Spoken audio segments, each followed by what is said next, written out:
ದರ ಬೇಂದ್ರೆ ಅವರ ಪೂರ್ಣ ಹೆಸರು ದತ್ತಾತ್ರೇಯ ರಾಮಚಂದ್ರ ಬೇಂದ್ರೆ. ಅವರ ಕಾವ್ಯನಾಮ ಅಂಬಿಕಾ ತಲೆಯದತ್ತ. ಅವರು ಹುಟ್ಟಿದ್ದು 31 ಜನ್ 1896 ರಂದು ಧಾರವಾಡದಲ್ಲಿ.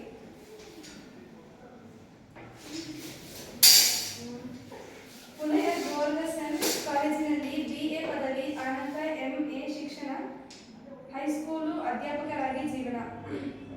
ಜಯ ಕರ್ನಾಟಕ ಪತ್ರಿಕೆಗಳ ಸಂಪಾದಕರಾಗಿ, ಅನಂತಪುರ ಸೊಲ್ಲಾಪುರ ಕಾಲೇಜಿನಲ್ಲಿ ಕನ್ನಡ ಪ್ರಾಧ್ಯಾಪಕರಾಗಿ, ಆಕಾಶವಾಣಿಯಲ್ಲಿ ಕಾರ್ಯಕ್ರಮ ನಿರ್ಮಾಣಕರಾಗಿ, ಸಲಹೆಗಾರರಾಗಿ ಕೆಲಸ.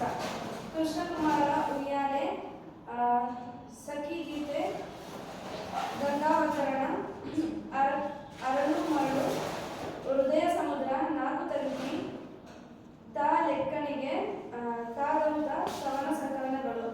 ಇವೆಲ್ಲ ಇವರ ಕವನ ಸಂಕಲನಗಳು. ಮತ್ತೆ ತಿರುಗರಪಾಡು, ಜಾತ್ರೆ, ಉದ್ಧಾರ, ಹೊಸ ಸಂಸಾರ ನಾಟಕಗಳು, ವಿಚಾರ ಮಂಜರಿ, ಸಾಹಿತ್ಯದ ವಿರಾಟ್ ಸೋರು, ಕಬೀರ ವಚನವಾಡಿ, ವಿಠಲ ಸಂಪ್ರದಾಯ ಇವರ ಕೃತಿಗಳು. ಶಿವಮೊಗ್ಗದಲ್ಲಿ ನಡೆದ ಕನ್ನಡ ಸಾಹಿತ್ಯ ಸಮ್ಮೇಳನದ ಅಧ್ಯಕ್ಷತೆ, ಕೇಂದ್ರ ಸಾಹಿತ್ಯ ಅಕಾಡೆಮಿ ಬಹುಮಾನ, ಜ್ಞಾನಪೀಠ ಪ್ರಶಸ್ತಿಗಳು ಸಂದಿವೆ. ಇವರಿಗೆ ಜ್ಞಾನಪೀಠ ಪ್ರಶಸ್ತಿ ಸಿಕ್ಕಿದೆ ಮತ್ತು ಇವರು 26 ಸೆಪ್ಟೆಂಬರ್ 1981 ರಂದು ನಿಧನರಾದರು. ಪಾಠದ ಹೆಸರು ಪುಟ್ಟ ವಿಧವೆ. ಆಶಯಗಳು: ಬಾಲ್ಯ ವಿವಾಹವು ನಮ್ಮ ಸಮಾಜ ಕಟ್ಟಿಕೊಂಡು ಬಂದ ಸಾಮಾಜಿಕ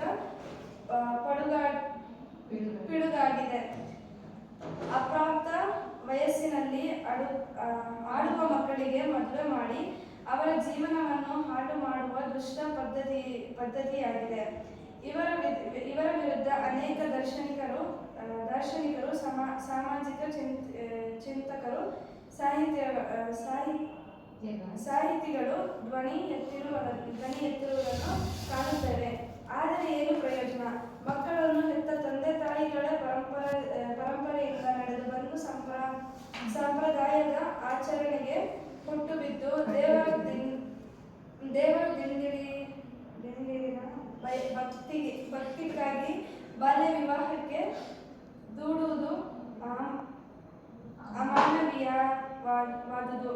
ಅದರಲ್ಲೂ ಹೆಣ್ಣು ಮಕ್ಕಳು ಚಿಕ್ಕಂದಿರಲ್ಲೇ ವಿಧವೆಯಾದರಂತೂ ಇತ್ತ ಅವರ ಮನೆಯಲ್ಲಾಗಲಿ ಅತ್ತ ಗಂಡನ ಮನೆಯಲ್ಲಾಗಲಿ ನೆಲೆಯಿಲ್ಲದೆ ತುತ್ತು ಅನ್ನಕ್ಕಾಗಿ ಬೀದಿ ಅಲೆಯುವ ಪರಿಸ್ಥಿತಿಯುಂಟಾಗುತ್ತದೆ. ಅವಳು ಪ್ರಾಪ್ತ ವಯಸ್ಸಿಗೆ ಬಂದರಂತೆ ಮುಗಿದೇ ಹೋಯಿತು.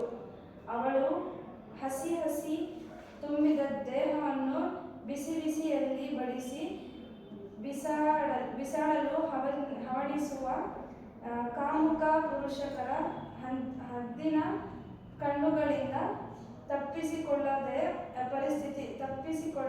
ಪರಿಸ್ಥಿತಿಯಿಂದ ಜೀವನಾಂಶಕ್ಕಾಗಿ ಅನೇಕ ಹೆಣ್ಣು ಮಕ್ಕಳು ಅನಿವಾರ್ಯವಾಗಿ ವೇಶ್ಯೆಯರಾಗುವ